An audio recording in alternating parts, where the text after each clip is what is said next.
अस्सलाम वालेकुम रहमतुल्लाहि व बरकातुहू। मैं जनाब राणा अमीर मुहम्मद तुहाडे नाल मुखातिब हाँ। ये अपना अनमोल है जी। तो अनमोल 14 फरवरी सन 2018 ਨੂੰ पैदा होया जे। तो अज तकरीबन 10 महीने 15 दिन का है। तो वजन इहदा असी कुछ चंद दिन पहले कराया सी, 5 किलो घट 12 मन वजन सी। तो हुण असी उम्मीद करने जी ये तकरीबन 12.5 ਨੂੰ हथ ला गया होगा इंशाअल्लाह। तो देखो जी अपनी माँ का दुध किस रगबत नाल पी रहा है।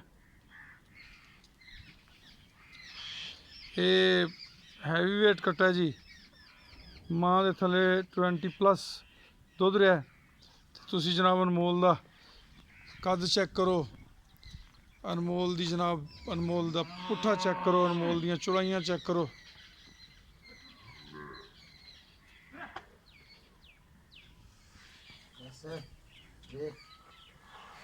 अनमोल की लंबाई चेक करो माशाअल्लाह। ते अनमोल की माँ का भी कद काठ चेक करो तुसी। माँ नालों भी पूरा उच्चा हो गया जी।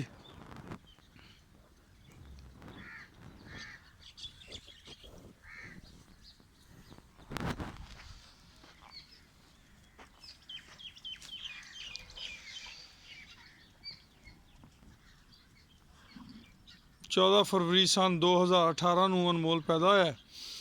तो अनमोल ने अपनी माँ का पूरा दुध पीता जे।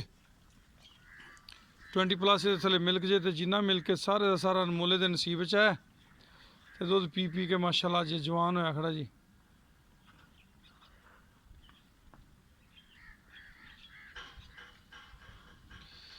मेरी अपने फार्मर भरावां गुजारिश है कि जनाब अपने बेज़बान जो पशु ने, बेज़बान जानवर ने, इन्हां दा ख्याल करो, इन्हां दी खुराक का ख्याल करो।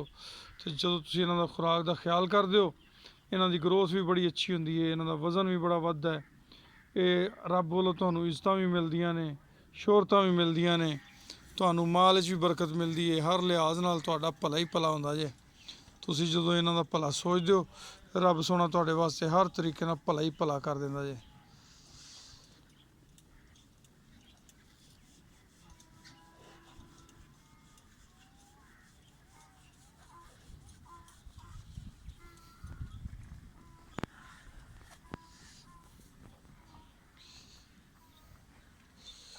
तुसीं अगर अनमोल वर्गे कट्टे पालने ने तो जनाब डे 1 तो उन्हां दी केयर करनी है।